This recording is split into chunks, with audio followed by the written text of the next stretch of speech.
Haryana at 9 PM news channel में आप सबका स्वागत है। आइए आपको कराते हैं खबरों से। Pradhan group specially dealing IMT Kharkhoda. Contact us 9355500009 9643971000 7650027000 www.pradhangroup.com। Number है, आप पैसे इकट्ठे करो। मगर आप तो यूनियन का चंदा तो देते नहीं। ये कलम और ले लूंगा अपने ऊपर। यूनियन ने रिश्वत नहीं दिया करती, यूनियन ने आंदोलन लड़ा, उसमें सफल हो ना। तो इन लोगों ने पैसे इकट्ठे करे और अब भी एक चर्चा चली हुई है, आपने सुनी भी होगी। 5-5, 10-10, 20-20 हजार भाई और इकट्ठे कर लो और जो कमेटी बनाई गई इस कमेटी को खरीदेगी वाले कुछ भी नहीं होगा।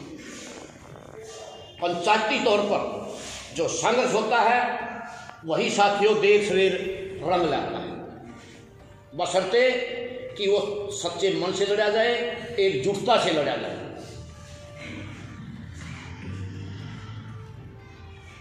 अब एक साथी थे, वो कह रहे थे भाई हेल्पर इज मस्ट, हेल्पर होना ही चाहिए, हमारी कोई शिकायत ना हो।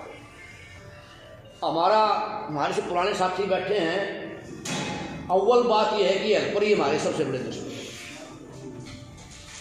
तहसील में जो आदमी 4 दिन आ गया ना, 5वें दिन आप उसको दबा दी भगा नहीं सकते, सारे भाइयों ने पता है।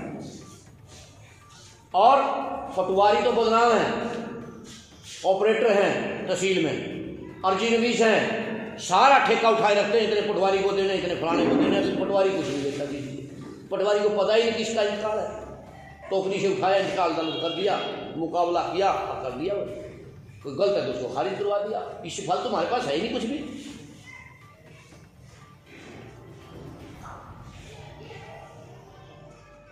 कुछ जिलों में साथी का रहा था ई गिरदावरी का पैसा नहीं आ रहा है।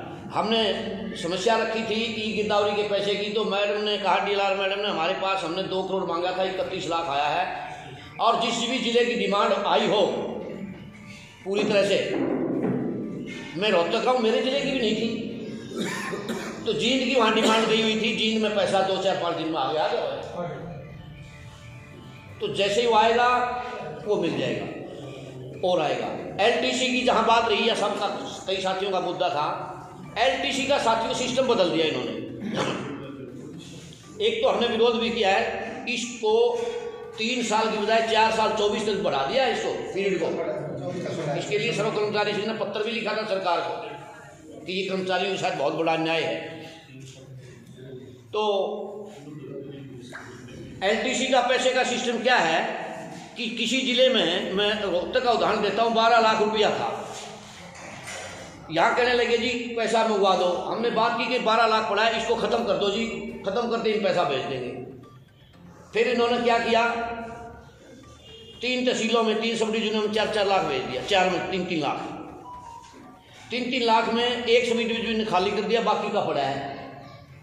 वो कहते हैं कि पैसा ट्रेजरी में भेज दिया, ट्रेजरी भेजेगी FD को, FD मंजूरी देगा तब पैसा निकलेगा। यानी LTC का रूल बदल दिया। तो आप भी जो जिला प्रधान हैं, जिला नुमाइंदे जो बैठे हैं, अपने अपने जिलों में ये चेकिंग करें कि कहीं किसी जिले में कोई पैसा है तो उसको डिस्ट्रीब्यूट करवा दें। अगली VC होगी या कोई बात होगी तो उसमें फिर हम ई गिरदावरी का मुद्दा भी उठाएंगे। और ई गिरदावरी के कई जिलों की डिमांड भी नहीं पहुंच रही। मैं आपको ये भी बता दूं, अपने OK और SK से मिल करके हम भी लापरवाह हैं सारे। हमें ये नहीं पता हमारी कितनी गिरदावरी का जो है डिमांड गई हुई है।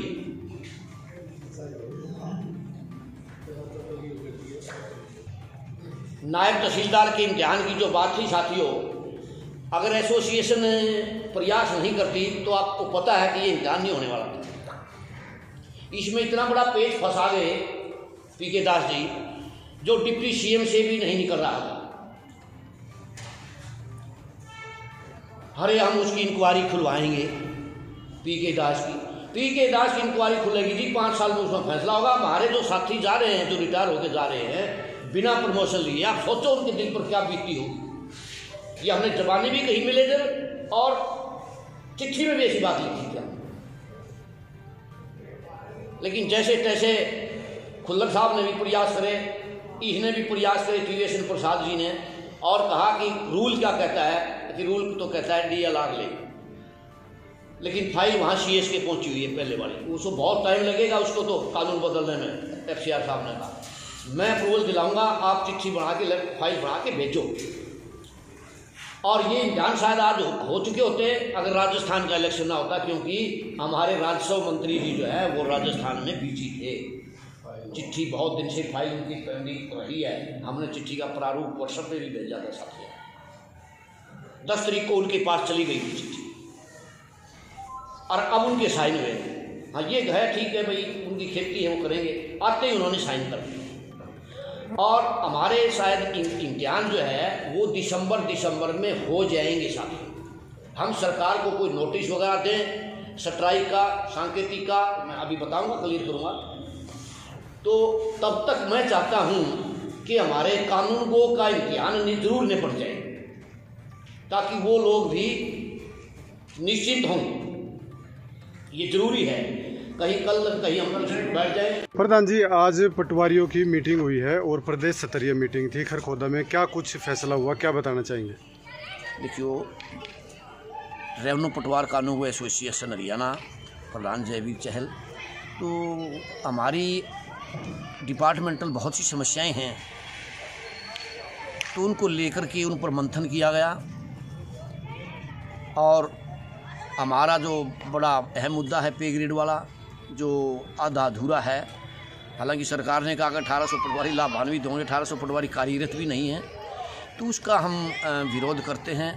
और सरकार से, CM साहब से, ये अधिकारियों के माध्यम से हम ये कहना चाहते हैं कि वो CM साहब से मिलकर के हमारी जो समस्या है वो उन तक पहुंचाएं कि हमारा जो पे ग्रेड, हमने CM साहब की एक ही बात को मान करके अपना लंबा प्रदर्शन जो है वो बंद कर दिया था, और उन्होंने में जो आश्वासन दिया था उस आश्वासन पर वो खरा उतरे, लेकिन अधिकारियों ने, FD के अधिकारियों ने जो है उनको गुमराह करने का काम किया है। और हमारे वेतन बढ़ोतरी में जो नोशनली शब्द लिखा जाना चाहिए उसकी बजाय प्रोस्पेक्टिवली लिख दिया, उससे पटवारियों को कोई ज़्यादा लाभ नहीं हुआ है। और खुल्लर साहब ने तो रिप्रेजेंटेशन में भेजा था वहाँ FD को कि 9 करोड़ 24 लाख रुपए सालाना का अतिरिक्त भार है, जो सरकार के लिए कोई ज़्यादा नहीं है। पटवारी विषम परिस्थितियों में काम कर रहे हैं। आज जो जनसंख्या की एवज हम देखें तो पटवारियों की संख्या जो है वो 4000 से ऊपर होनी चाहिए, जबकि मात्र 1400 पटवारी काम कर रहे हैं, यानी 3 गुना। और कई ज़िलों में तो हालात जो है हमारे बहुत ही दयनीय हैं। सिरसा में, फतेहाबाद में, हिसार में, जींद में, करनाल में, बहुत ही मतलब भिवानी में बहुत विषम परिस्थितियों में साथी काम कर रहे हैं। कई सर्कल हैं और समयबद्ध कार्यक्रम जैसे गिरदावरी जैसे हैं उनको समय पर निपटा पाना बहुत मुश्किल है। पेचीदा उसमें परिस्थितियों में रेवेन्यू पटवारी कार्य कर रहा है। तो हमारी इस बात पर आज जो है वो मीटिंग हुई है और आगामी रणनीति जो बनेगी एसोसिएशन की उससे हम अधिकारियों को भी अवगत कराएंगे। प्रेस के माध्यम से हम चाहेंगे हमारी बात CM साहब तक जाए और वो हमारी बात का सकारात्मक समाधान निकालेंगे, हमें ऐसी उम्मीद है पूरी। उम्र के हिसाब से जो सफ़ेद मोतिया होता है उसका इलाज होता है, हम आँखों में ऑपरेशन करते हैं, लेज़र मशीन से ऑपरेशन होता है, आँखों के अंदर से हम सफ़ेद मोतिया निकाल देते हैं और उसके बाद आँखों के अंदर हम एक लेंस बिठा देते हैं। उस लेंस से मरीज़ का ऑलमोस्ट दूर का विज़न नॉर्मल हो जाता है, बट नज़दीक के लिए उनको चश्मा लगाना पड़ सकता है। बच्चों के चहुमुखी विकास के लिए प्रताप स्कूल खरखोदा का चयन करें ताकि आपके बच्चे संस्कार, शिक्षा, टेक्नोलॉजी, खेल, स्वास्थ्य एवं सांस्कृतिक गतिविधियों द्वारा विदेशों में तिरंगा फहराते हुए इंजीनियर, डॉक्टर, लेफ्टिनेंट तथा राजनेता बनकर देश एवं विदेशों में उच्च पदों को सुशोभित कर सकें। लगातार खबरों से बनी रहने के लिए चैनल को लाइक, सब्सक्राइब और शेयर जरूर करें। धन्यवाद।